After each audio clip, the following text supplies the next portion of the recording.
জামাত ক্ষমতায় গেলে নাকি শরিয়া কায়েম করবে না, এই জাতীয় একটা কথা বলা হয়েছে না? ওদেরকে ধরে জিজ্ঞেস করেন, পাগল শরিয়া বলতে বুঝিস কি? আগে ক্লিয়ার কর। শরিয়া মানে খালি চোরের হাত কাটা? শরিয়া মানে খালি কেউ জিনা করলে পাথর মেরে মেরে ফেলা? এর বাইরে শরিয়ার কোনো শিক্ষা নাই। আর আল্লাহ যেটা বলেছেন সেটাই তো শরিয়া, নবী যেটা শিখিয়েছেন সেটাই তো শরিয়া। জামাত কি বলছে? ক্ষমতায় গেলে ইনসাফ কায়েম করবো। ইনসাফকে শরিয়াত না, বৈষম্য দূর করবো। এটাকে শরিয়াত না, গরিব দুঃখীর হক আদায় করবো। এটাকে শরিয়াত না, নারীদের ইজ্জত নিয়ে কাউকে ছিঁড়ে মেরে খেলতে দেবো না। এটা শরিয়াত না। আরে তোমরা শরিয়াত বলতে বোঝাও কি?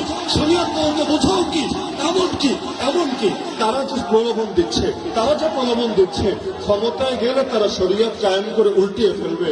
এটা কোন শরিয়াত? গতকালও তো আমি দেখেছি, আমি নিজ কানে ভিডিও, সরাসরি তো ছিলাম না, এই মাঠের কথা বলছি। এই মাঠে আমার নাম ধরে নিকৃষ্ট ভাষায় গালিগালাজ করা হয়েছে নাকি হয় নাই? আমাকে আজকে এখানে আসতে দিবে না এরকম ঘোষণা অথর্ব দিয়েছিল কি দেয় না? এই গিবত করো তোমাদের শরিয়া, গালিগালাজ করো তোমাদের শরিয়া, হুমকি ধমকি দেওয়া তোমাদের শরিয়া, গুন্ডামি রাস্তারি করো তোমাদের শরিয়া। বেটা ফাজিল ভোটে টাকা দাও না। যতদিন একসাথে থাকো তখন কোনো দোষ নজরে পড়ে না, যখন আলাদা হও তখন ফতোয়া দিতে দ্বিধা করো না।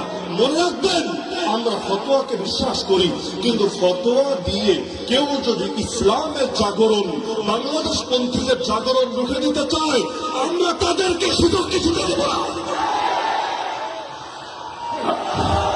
আমার সর্বশেষ পয়েন্ট, ভোট হলো আমানত, ভোট হলো ওয়াকালত, ভোট হলো সুপারিশ। সুতরাং ভোট দেওয়ার আগে আল্লাহর ওয়াস্তে প্রত্যেকে নিজের বিবেকের কাছে দায়বদ্ধ থেকে ভোট দিবেন ইনশাআল্লাহ। নাকি 500 টাকা আর 1000 টাকা পকেটে আসলেই ভোট সেদিকে দেওয়া শুরু করে দিবেন?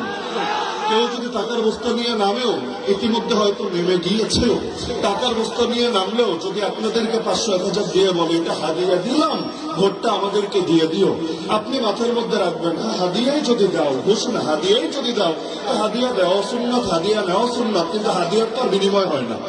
তোমাদেরকে একটা থ্যাংক ইউ দিয়ে দিলাম, যা ভাগো, কিন্তু আমরা ভোট আজাদ ভাই ছাড়া অন্য করে দিব না। যারা আছেন সবাই কোরআনের পাখি। শহীদ আল্লামা দেলোয়ার হোসেন সাঈদী রহমাতুল্লাহকে ভালোবাসেন নাকি বাসেন না? আজকে আমি জনসমুদ্রকে বলতে চাই, যারা আল্লামা সাঈদীকে ভালোবাসেন, আগামী 12 তারিখ দাঁড়িপাল্লায় ভোট দিবেন।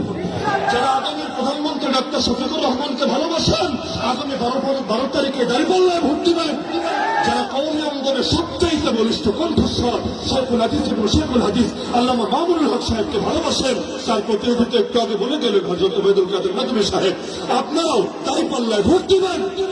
আমাকেও ভালোবাসেন, প্রত্যেকে দাঁড়িপাল্লায় ভোট দিবেন।